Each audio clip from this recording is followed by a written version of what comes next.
بسم اللہ الرحمن الرحیم۔ السلام علیکم ناظرین کرام، بالآخر مسلم لیگ نون کے انٹرا پارٹی الیکشن 16 جون کو ہو رہے ہیں۔ یہ الیکشن بہت پہلے ہو جانے چاہیے تھے۔ پاکستان مسلم لیگ نون اپنے آپ کو ایک جمہوری پارٹی کہلاتی ہے، لیکن انٹرا پارٹی الیکشن سے گریز کرتی رہی۔ ہم اس موضوع پر آپ کے ساتھ تفصیل کے ساتھ گفتگو کریں گے۔ اگر آپ نے میرا یوٹیوب چینل نواز رضا کے ساتھ اب تک سبسکرائب نہیں کیا تو برائے کرم اسے فوری طور پر سبسکرائب کریں، لائک کریں اور اب آپ کے ساتھ شیئر کریں، اور آئیکن کا وہ بٹن دبانا نہ بھولیے کہ جب ہم ویڈیو لوڈ کریں تو سب سے پہلے آپ کو اطلاع ملے۔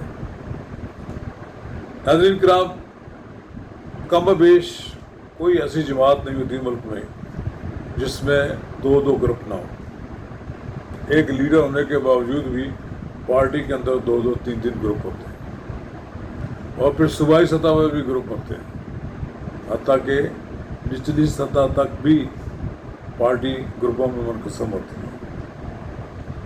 مسلم لیگ نون کا یہ المیہ ہے کہ مسلم لیگ نون کو ایک پاپولر لیڈر ملا ہے، لیکن اس پاپولر لیڈر کی نیچے جو فالوورز ہیں ان میں اکثریت لیڈرز کی ہے، کارکن کم ہے، جبکہ ان کے مقابلے میں عمران خان کی جو جماعت ہے وہ اگرچہ کہیں کی اینٹ اور کہیں کا روڑا ہے، وہ بنائی گئی ہے، بان متی کا قبیلہ ہے، لیکن عمران خان کا جو معاملہ ہے اس میں سب لوگ اکٹھے ہیں،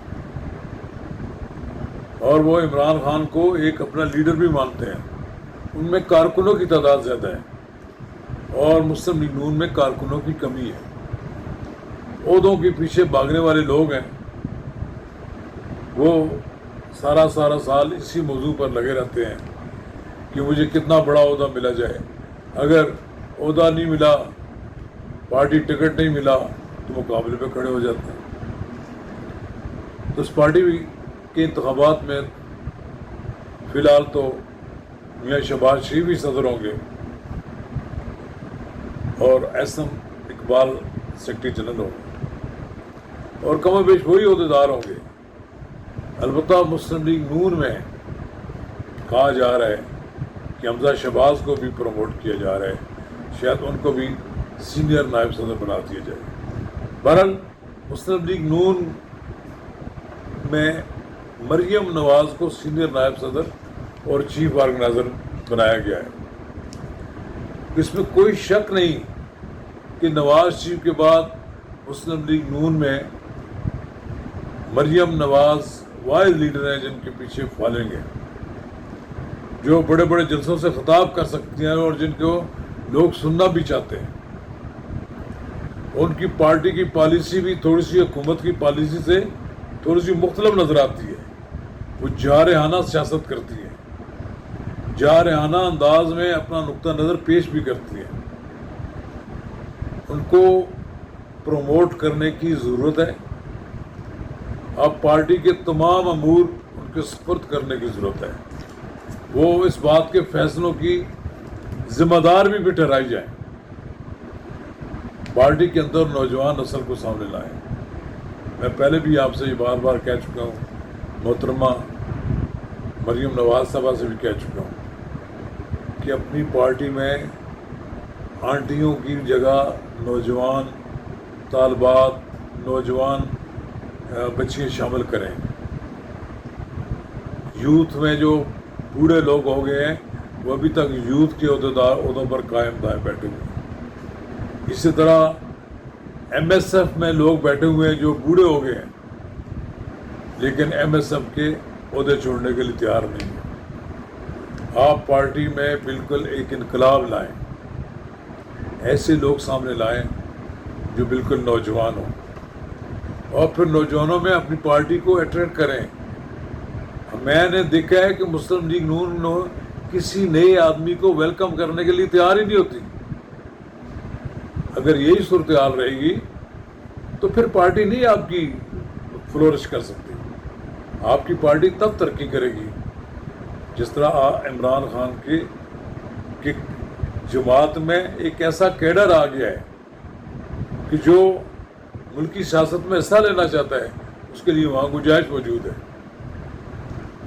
مسلم لیگ نون میں گنجائش پیدا کریں، یہاں اس کے اندر جو لوگ بیٹھے ہوئے ہیں کسی کو ممبر نہیں بناتے، ان کو یہاں سے ہٹائیں، جعل سازی کر کے یہ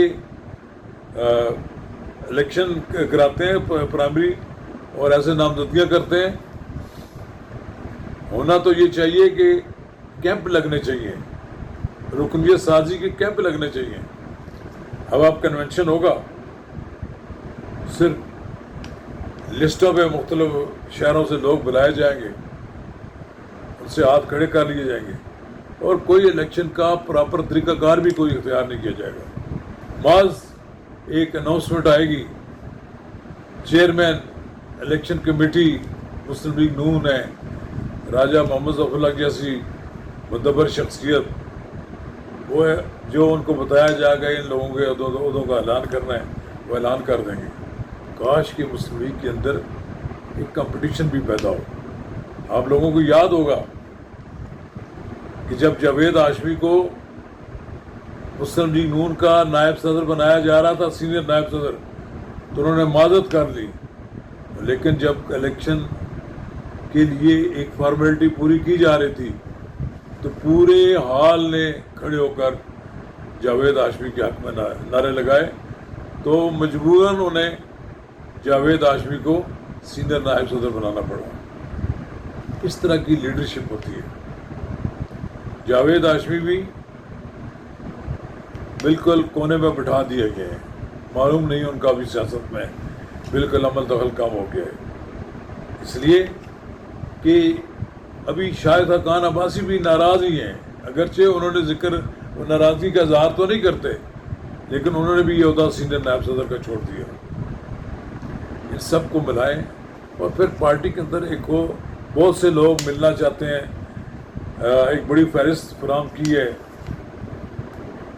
کہ بھی کیس کے الیکٹیبل لوگوں کی، میاں شہباز شریف کو، جناب امیر مقام اور جناب مرتضیٰ جاوید عباسی صاحب نے، میں نے سب نام دیکھے اس میں، لیکن کئی نام نظر نہیں آیا سردار محتاب احمد خان کا کہ وہ بھی اس ڈیلیگیشن میں شامل ہیں۔ سردار محتاب احمد خان بھی پارٹی سے بالکل الگ تھلگ ہو گئے ہیں، اقبال ظفر جھگڑا بھی بالکل الگ تھلگ ہو گئے ہیں، ہوتا نہیں کس طرح ان کے ساتھ چلے گئے پیر ظافر شاہ۔ یہ سارے لوگ ہیں، ان کو اکٹھا کریں۔ کے پی کے میں ایک بار پھر ریوائول ہوگا مسلم لیگ کا، اور مسلم لیگ نے اگر پنجاب میں سیٹیں بانٹ دیں تو پھر اس کا دیوالیہ نکل جائے گا۔ مسلم لیگ کو چاہیے کہ اس کے جو لوگ الیکشن لڑنے کے پوزیشن میں ہیں اور جہاں ان کی پوزیشن مستحکم ہے ان کو ٹکٹ دیں، جیسے کہ ابھی مریم نواز نے کھل کر کہہ دیا کہ ہم نے انتخابی مہم شروع کر دی۔ ٹھیک ہے، الیکشن ہو رہے ہیں، اس کی تیاری کرنی چاہیے، اپنے لوگوں کو موٹیویٹ کرنا چاہیے، تو یقیناً نتائج نکلیں گے۔